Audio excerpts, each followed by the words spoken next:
So, issue 2 of Star Trek Picard's prequel comic came out over Christmas, and it continues the build-up to some of the events that caused Jean-Luc Picard, now a Fleet Admiral in Starfleet, to resign his commission, and I think we're getting some hints as to maybe why. Basically, so we're all on the same page. Before I get to the talking point, I want to mention Part 1 saw the USS Verity arrive at Yuyat Beta to evacuate the Romulan colonists prior to the supernova that wipes out Romulus. This is all in the year 2385, sometime before the supernova occurs, from what we know.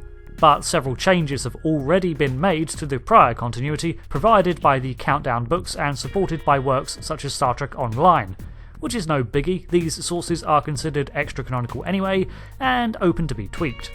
Biggest changes appear to be that Data still remains inactive at this time, and that the supernova, so far not even named as the Hobus system, is a known event. The Federation and Romulus are aware that this stellar explosion is going to be more severe than it should be, and that the Federation in particular is taking great pains to try to save as many in the potential blast zone as possible. But as of issue 1, what we find is that the Romulans are being all Romulan about it, and not even allowing the Verity to actively scan their planets, as many in the Senate are paranoid enough to think that this whole evacuation attempt is a pretense for Starfleet to locate and map out all their civilian and military sectors. After years of pushing and negotiating, Picard finally has been granted access to a single world to evacuate, but finds that it is already a native species that the Romulans have enslaved. Not wishing to evacuate the Romulan populace at the expense of the natives, Picard refuses to aid the Romulans unless they grant him time to evacuate everyone. So Shiana, the governor of Yuyat Beta, imprisons him to leverage her evacuation. So, skipping over the details, the governor's residence is attacked in issue 2, and Picard and his XO, Lieutenant Commander Raffi, a Starfleet specialist in Romulan operations, are rescued by the natives, who have armed themselves with Romulan disruptors. Meanwhile, Picard escapes, the Romulans repel the attack, slaughtering the natives easily, and set about enacting their own escape plans. Now this is where things get interesting, and the reason for me making this video. Shiana contacts Lieutenant Newton on the USS Verity, who is unaware of Picard's fate, and she tells him that she and her staff have come under attack by the natives, and that Starfleet's delegation is dead. Newton is confused as Picard was to learn of a native population, but Governor Shiana is playing dazed and confused and promises answers if they'll just beam her and her team up. Once aboard, Newton, a fairly smart guy, isn't willing to take her word that Picard is dead, so preps an away team to investigate, and he doesn't let Shiana or her aides out of his sight. She insists that she needs to call the Senate to appraise them of her situation, which is all well and good, so Newton leads her to the captain's ready room for her to call from, because calls from the captain's terminal are secured.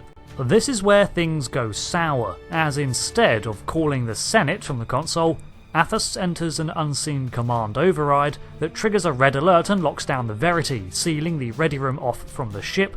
Then there is a throwaway line from the governor to Athos that she'll have to thank her benefactors if they ever meet. The issue ends soon after with her citing something about accepting the one true path, but it's this benefactors line that I'm interested in. Someone with knowledge of Starfleet override codes supplied the Romulan governor with the means to usurp control of a Federation vessel.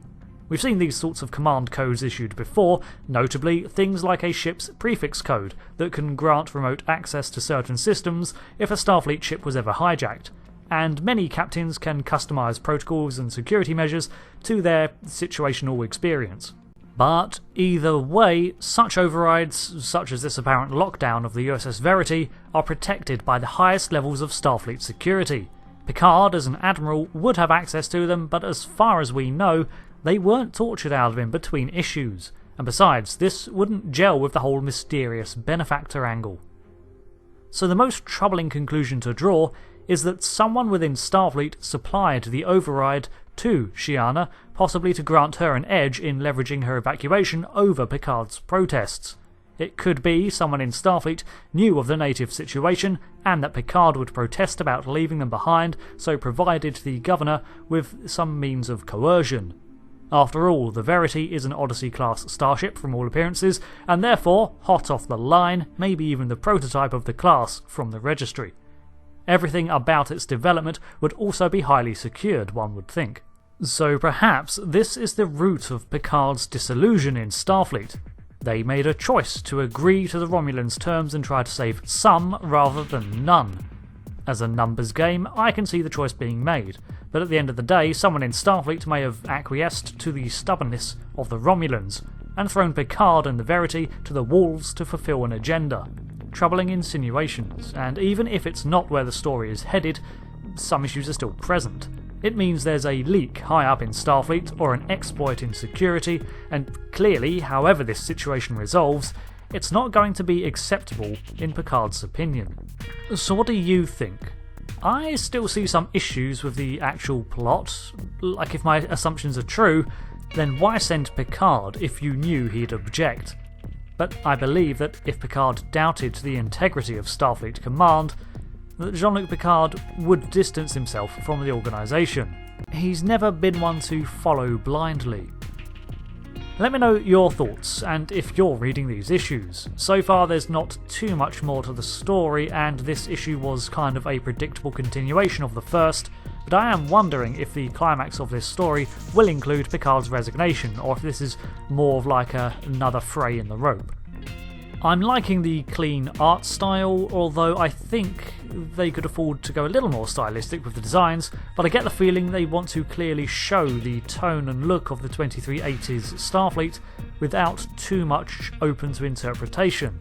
The full-page illustrations are a lovely addition and a good work in their own right, but like the art style and inking, hold to a fairly one-to-one representation of the character and designs. One small nitpick is that Picard looks very young, and in a lot of these panels, I wish he'd be a little more aged up.